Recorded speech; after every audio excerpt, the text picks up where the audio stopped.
DeSoto and the DeSoto Plymouth dealers, coast to coast, present Groucho Marx in You Bet Your Life. Well, here I'm again with $1,500 for one of our couples, and if any of them say the secret word, the duck will fly down and pay him $100. The word tonight is voice. All right, Duck. Groucho, we invited some women lawyers to the show tonight. And just before we went on the air, our studio audience selected Miss Beverly Rubens. Her partner is one of baseball's best-known figures, Mr. Charles Dressen. So, folks, you come in, please, and meet Groucho Marx.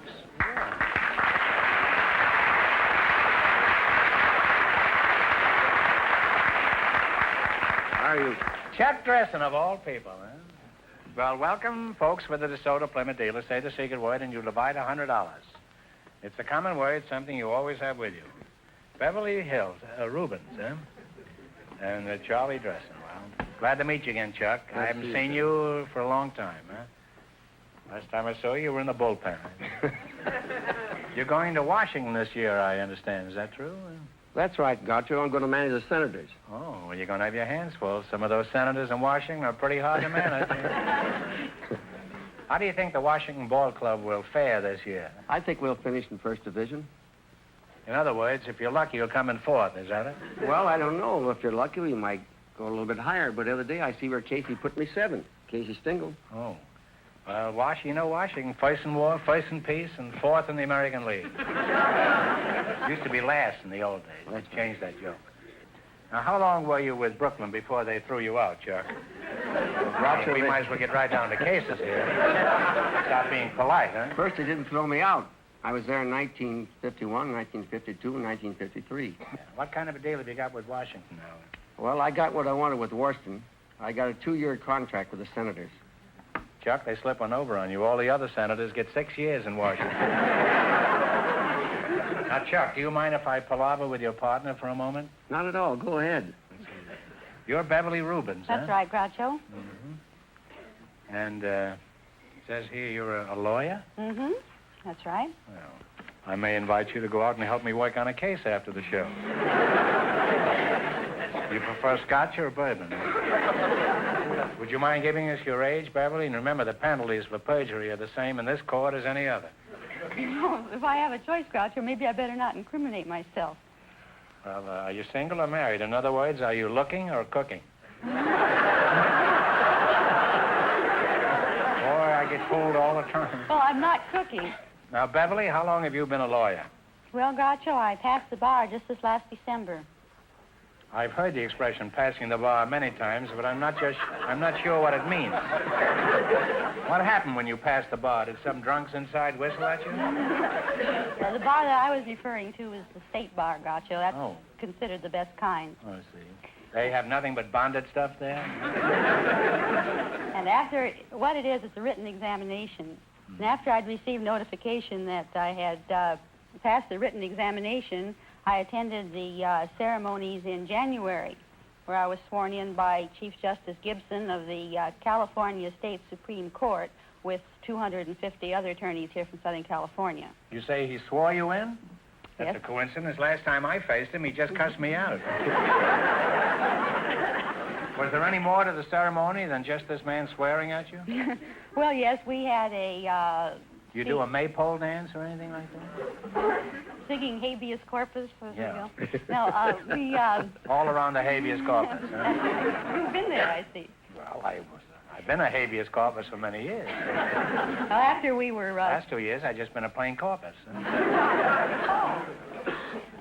After we were sworn in by the Chief Justice, we did have a talk from the representative of the State Bar, and he gave us some tips on professional ethics and honesty in the courtroom. Well, was he for him or against him? Well, I'd like to more time to talk to you two, but now you're going to play You Bet Your Life. Remember, we start you off with $100. You understand how to play this game, huh? And one answer between you. Okay. How is it you didn't take the sport quiz? Was it gone already, I don't know enough about it. Oh, that's right. You were with Brooklyn. Now, you selected me. You select a dictionary quiz, huh? It's a fine thing for a ball player. Remember, the more the question is worth, the harder it is. What do you want to start with? 10, 20, 50, all the way to 100? 80. 80. 80. 80, all right. What does the word ambulate mean? To walk about, move about. Yeah, that's right. That's very good and very smart. You're on your way. You have $180 now. What are you going to go for? $70. What do you call the movable plate or valve in a stove or fireplace that is used to regulate the draft? The movable plate or valve in a stove or fireplace that is used to regulate the draft. The flue? No, it's a damper or a check. Well, you lost half your 180. You now have $90. All right, now don't get discouraged. Now, what are you going to go for? 60? 60?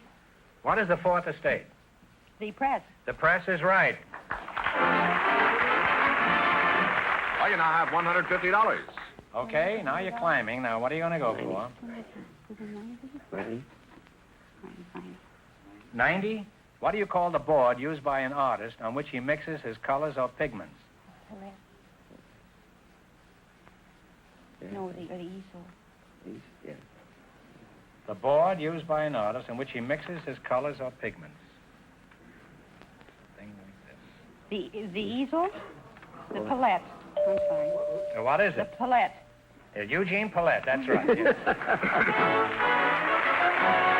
And you wind up with $240. Chuck, you got home by a squeeze play that time. Thanks and good luck from the DeSoto Plymouth dealer.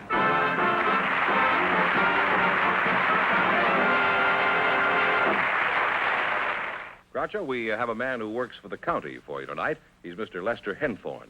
His partner is Mrs. Janet Wong. Folks, would you come in, please, and meet Groucho Marx.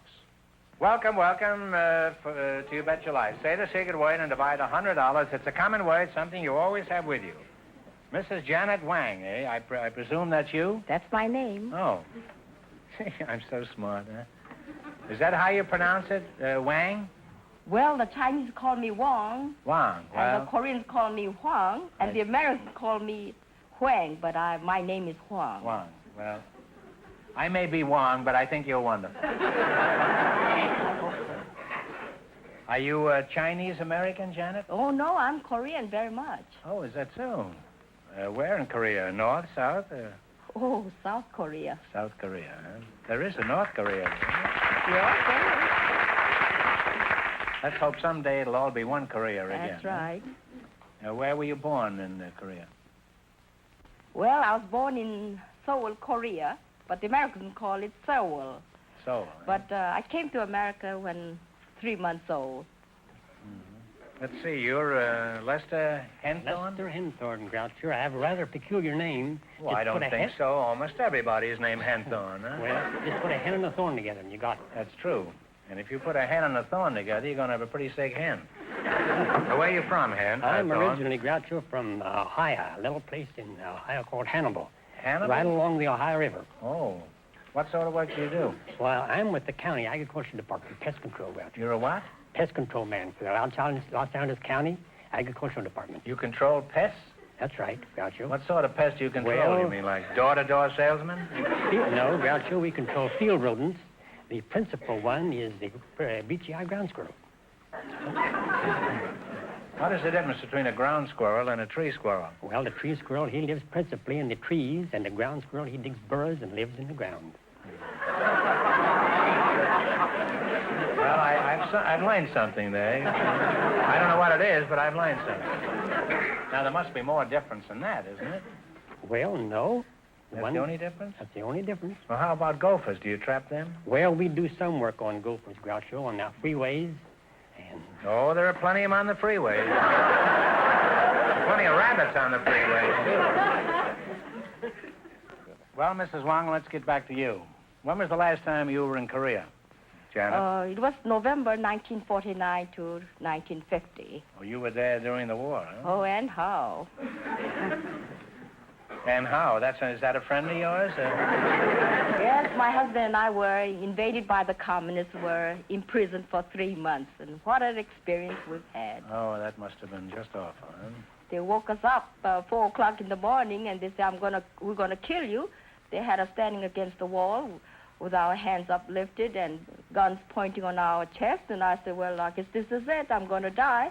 I was counting, and I don't know why, but God sent his angels, I guess, and saved our lives. First Division Marines liberated us, and that was really wonderful. Oh, that must have been a great deal. Those Greatest Marines, experience. those Marines are pretty handy to Oh, have around, I think huh? they're the best of the United States of America.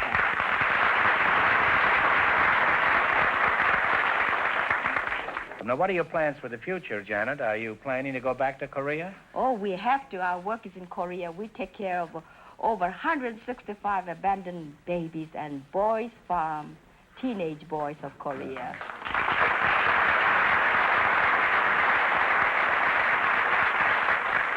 Well, could you tell us something about your boys' farm? What is it like? Is it anything like a girl's farm? Oh, no, it's the 40-acre land farm, and on it we have little rabbits and chicken and ducks and little cow. We have to get some milk for the babies, too. We have to get eggs for the babies. And we have pigs. We started with 1 pig. We got 21 pigs. And chicken, 5 pullets. We started 800 laying chickens. So we have eggs to feed our babies twice a week. And I think that's wonderful. Yes, it is. And we have over 300 mouths to feed, and we must go, and that's our job, my husband and I. Well, you and your husband are engaged in just about the most important work I can think of. Well, this is one thing I want to remind you, Mr. Groucho. We are doing something for our boys. We are changing their lives. We're educating them, training them, and a little bit of democracy. We're giving them American names, Bobby, Tommy, and Henry, giving them bread, and everybody comes and visits us. They say, why, this is little America. Well,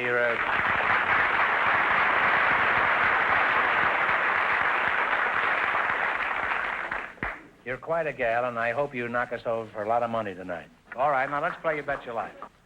In the race for the $1,500, the first couple won $240, and the secret word is voice. You selected a biblical quiz. What do you want to start with? What do you think? From 10 to 100. 60. $60. Who did the daughter of the Pharaoh find in a basket floating among the bulrushes? Moses. Old man Moses is right, huh? Well, you're off to a good start. You have $160. Now, what are you going to go for? What do you want to try? 100 to do good. Okay. All right. 100? 100. What biblical leader brought the Israelites over Jordan into Canaan? Canaan? Joshua?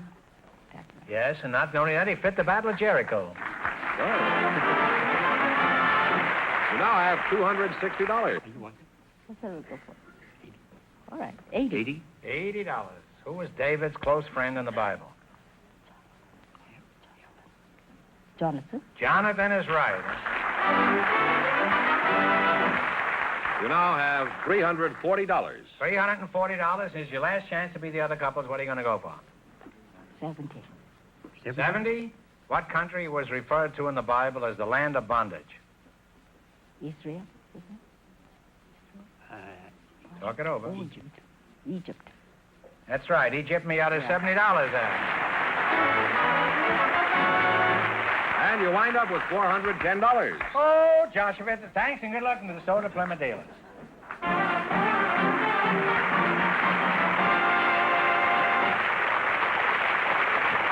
Groucho, Miss Kay Barker and Mr. Robert Bootson are waiting to talk to you. So, folks, would you come in, please, and meet Groucho Marx. Welcome, welcome for the DeSoto Plymouth dealers. Say the secret word. Say the secret word and divide $100. It's a common word, something you always have with you. Miss Kay Barker and Robert Bootson, eh? Miss Barker, this is the first time in my life I've ever stopped talking to a platinum blonde in order to talk to a man with whiskers. Mr. Bootson, huh? Where are you from, Mr. Bootson? Well, I'm Boots, and I'm a native of San Francisco, even though some people think I'm a native from Africa. Appearance. No, I thought you came from the bush country. How old are you, Boots? Well, Boots, around slogging up and down again. Boots. around 35. Of course, I've been living 20 years in the hills and the mountains and the beaches, and they never caught up with me to send me my birth certificate, so I don't know how old I really am. Oh. You say you lived in the hills? That's How long? Well, I lived there about 20 years, in caves and under trees and top of trees. Why were you living this like a hermit? Well, of course, I didn't have to pay any taxes living that way, and I felt very healthy up there. I mean, I had a lot of air. I like a lot of air. Yes, you can get a lot of air there. You mean one day the tax man came around and you threw the paper aside and says, well, me for the hills? That's right. What did you eat when you were living like a caveman? Well, frozen chop suey? No, I ate wild berries and acorns, and I'd climb high fig trees and eat sweet figs. I chased the birds away because they eat the sweetest. Yeah. And I ate sweet figs and grass. It's good for your eyes. Alfalfa. Cows got good eyes. I want good eyes. That's right. You rarely see a cow with glasses.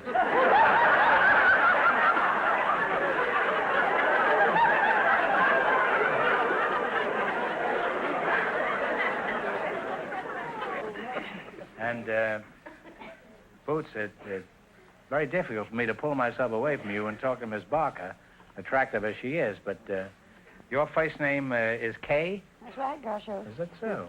Where are you from, Kay? Well, I'm from Blackpool, England.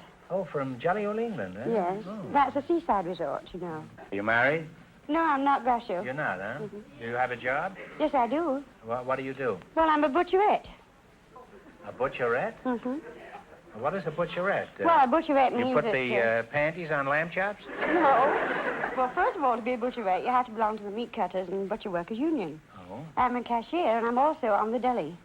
You're a deli, do you say? No, I'm on Are you the a deli. Piccadilly or a... No, not a Piccadilly. No, I'm on the deli. You're on the deli? When I'm well, not how long have taking you been time. on the deli? I mean, Well, you about look pretty good to me. 4 years now.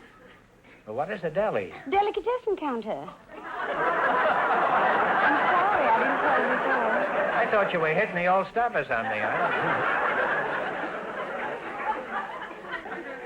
How about you, Boots? You married? Yes, my wife's hiding somewhere out there. She's probably swinging from a chandelier or something.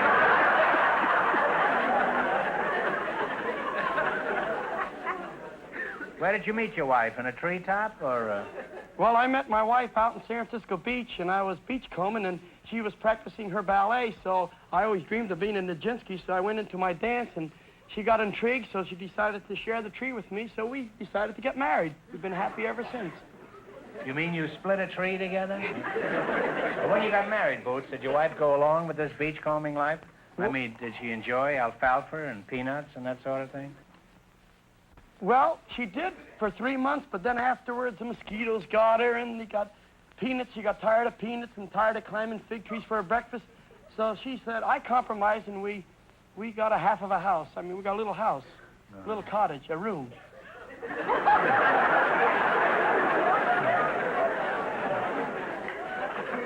Well, do you have a job now? Yes, I'm a singing fruit peddler. I peddle figs and peanuts in the beaches in the desert, Bel Air, Beverly Hills, and I sing and peddle fruit. What kind of fruit? Well, I peddle figs and peanuts and razor blades. I mean, apples. What kind of a fruit is a razor blade? Well, show us how you sell your fruits and nuts, Boots. Right now? Not a very long sales talk, just about one more second. 1 second will be enough. Hear ye, tree-ripe and sweet figs, ladies and gentlemen. The birds eat 'em, I eat 'em, and I went a long way in life. Figaro, Figaro, Figaro.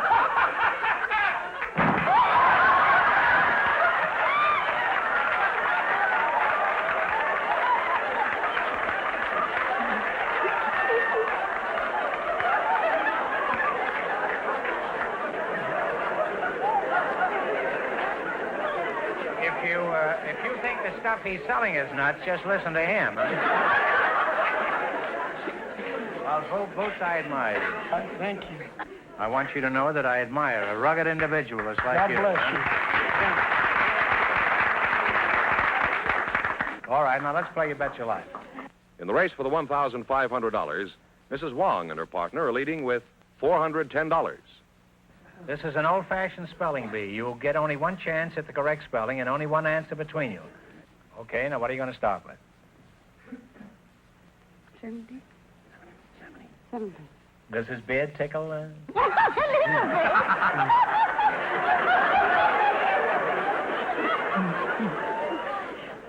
$70. All right, spell the word motif, meaning the theme or dominant feature.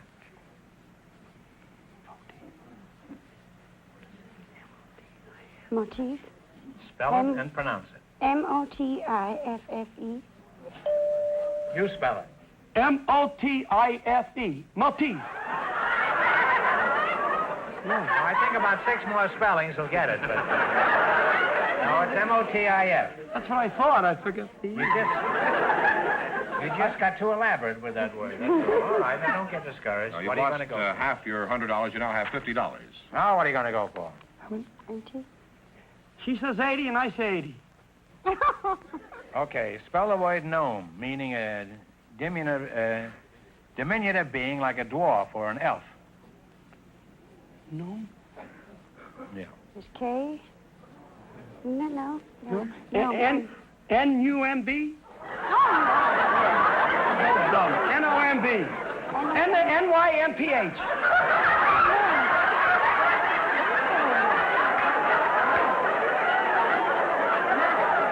Midget? K-N-O. No. I'll give you 30 more chances.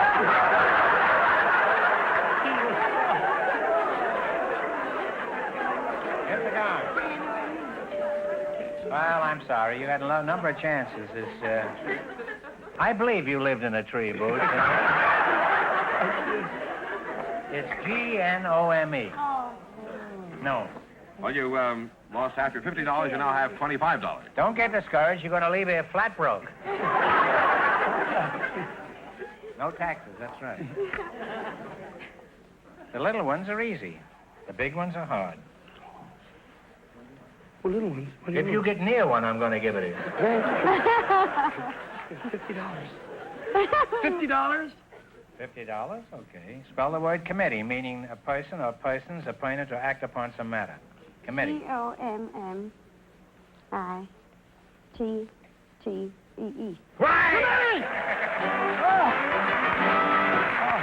Well, you're climbing again. You now have $75. All right, now you've got $75. Last chance to beat the other couple. I said shoot the works. Shoot the works. For the 100. Shoot the works, all right. Don't blame me. All right, spell the word intelligible, meaning understandable. I-N-T-E-L-L-I-G-A-B-L-E. Please let me do it. Go ahead, dear. I-N-T-E-L-L-I-G-I-B-L-E. That is right. Oh! And you wind up with $175. Well, thanks and good luck, Minnesota Plymouth. Thank you. I got to buy That was very good, Kate.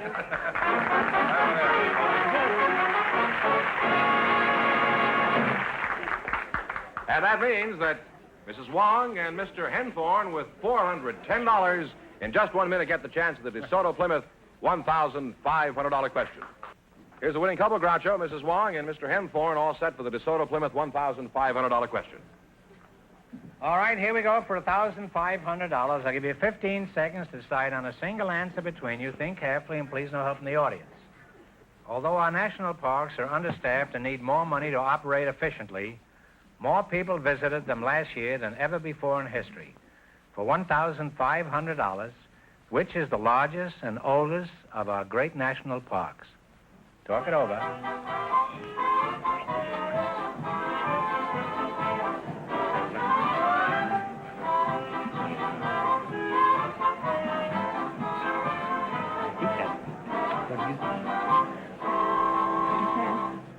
What is the answer you two decided upon? Yellowstone? That is right, Yellowstone.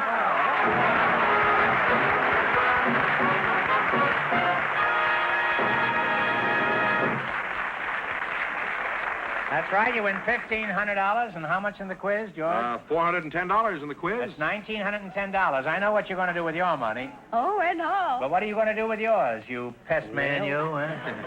I'm going to send some money to my favorite religious radio television program. And there's a family we know of. There's 12. You mean there is one more religious than this one? I don't know, Groucho. Could be. Send me 90% of it. No. And I'll send it to Korea. Then all right. Well, I know a family of 12 living children. You do? And Those are the best kind. The father don't make much money, and I'm going to help him.